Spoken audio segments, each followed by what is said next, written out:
Hey guys, what is up? Niad here with Film Comics Explained. Going through the comments on my channel, I'd noticed a few requests for explanation videos on the Predators, so I thought I might go over some of the stuff we know from the films and enormous expanded universe. The Yautja, known colloquially as the Predators, are an aggressive extraterrestrial species characterized by their hunting of other dangerous species for sport and honor. They stand at over 7 feet tall, weigh over 500 pounds, and originate from a planet called Yautja Prime. First introduced in 1987 as the main antagonist of the film Predator, the Hunters have returned in the sequels Predator 2, Predators, and will be featured in the upcoming Shane Black installment, The Predator. Aside from their repeated conflicts with humans, the Predators have notably been associated with the xenomorph XX-121 species, leading to an extensive Alien vs Predator franchise and expanded universe. The Predators have also featured heavily in numerous literature and video game spin-offs, including crossovers with other well-known franchises, many of which have been covered on this channel. I'll leave links to these below. Now, the Predator was originally created by brothers Jim and John Thomas. Its design, however, is credited to Stan Winston, who was hired to refine their work and make the creature more terrifying and unique. Supposedly, Winston was on a plane with James Cameron while working on the design, who suggested he add mandibles, which is where we get that aspect of the creature design. Although the specifics of the creature's appearance have evolved over time, the basic design hasn't changed much since its original inception. The Predators are depicted as large, sentient and intelligent humanoid creatures who live on a planet with less oxygen and more nitrogen than Earth. As a result, they are capable of adapting themselves to Earth's atmosphere for roughly a week at the most if deprived of a breathing apparatus. The Predators stalk and kill their prey using a combination of highly advanced technology such as active camouflage and energy weapons, combined with traditional ancient weapons such as blades, spears and nets. The Predators often ritualistically mutilate their victims and claim a trophy for their kills. Capable of interstellar travel, the Predators have hunted on Earth for centuries and have also had prior contact with the Engineers. This concept is expanded in the incredible Fire and Stone anthology. I'll also leave links to some of my videos on this story arc below.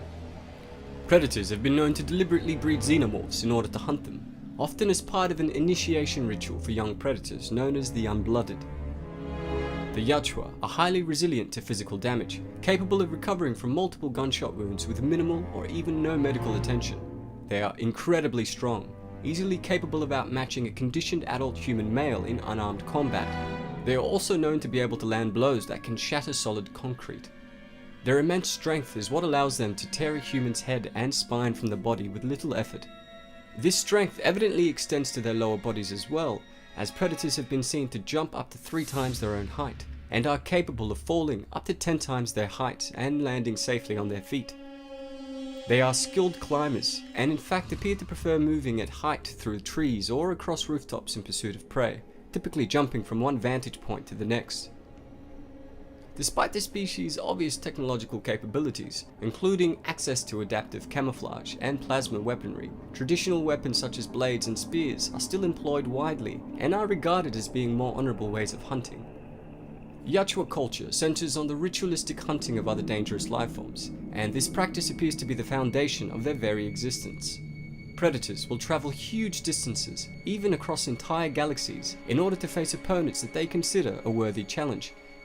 They may also kidnap and transport prey across similar distances to bring such victims to a hunting ground of their choice.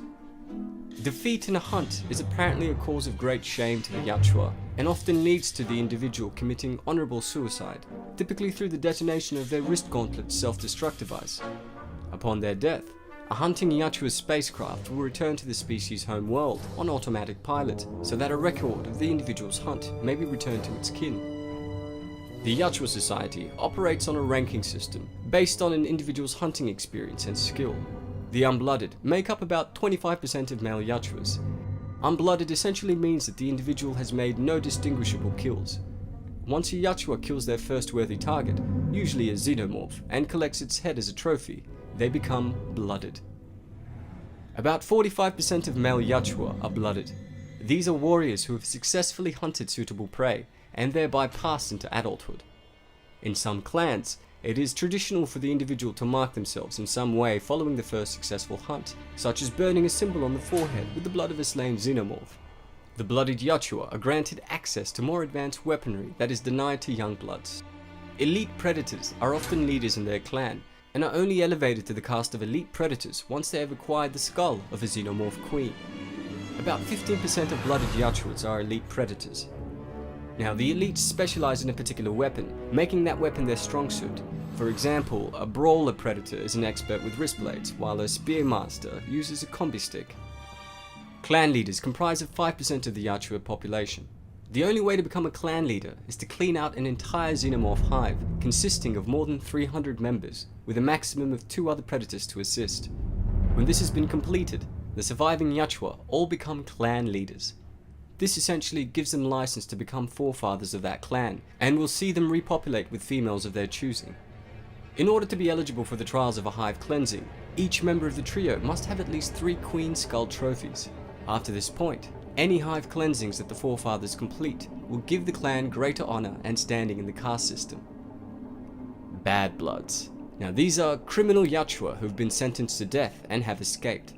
The predator justice system shows that crime is very low on Yachuwa Prime, and about 2% of Yachuwas are Bad Bloods. The veterans of the Yachuwa community are called Ancients.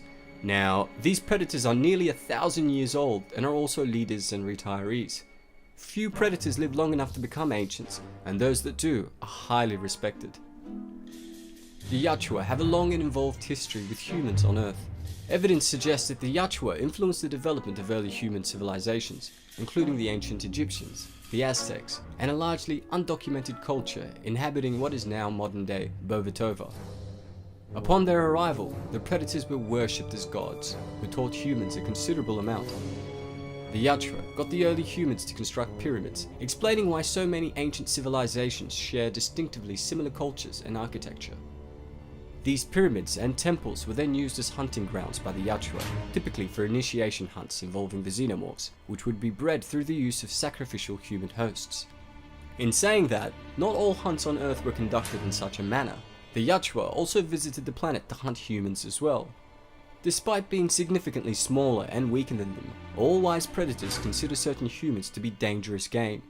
Humans are less known for their strength and more for their craftiness, which can bring down even the fiercest hunter. We've seen an example of this in Predator, with Dutch using the hubris of the Predator, which had wiped out his whole crew, against it. We've also seen it in Predator 2, and Predators, with the humans inevitably defeating the hunters. Well, that's all for today. I hope you guys have enjoyed the video on the Yachuwa species. As always, it's been a pleasure. Nihat here with Film Comics Explained. Thanks for stopping by.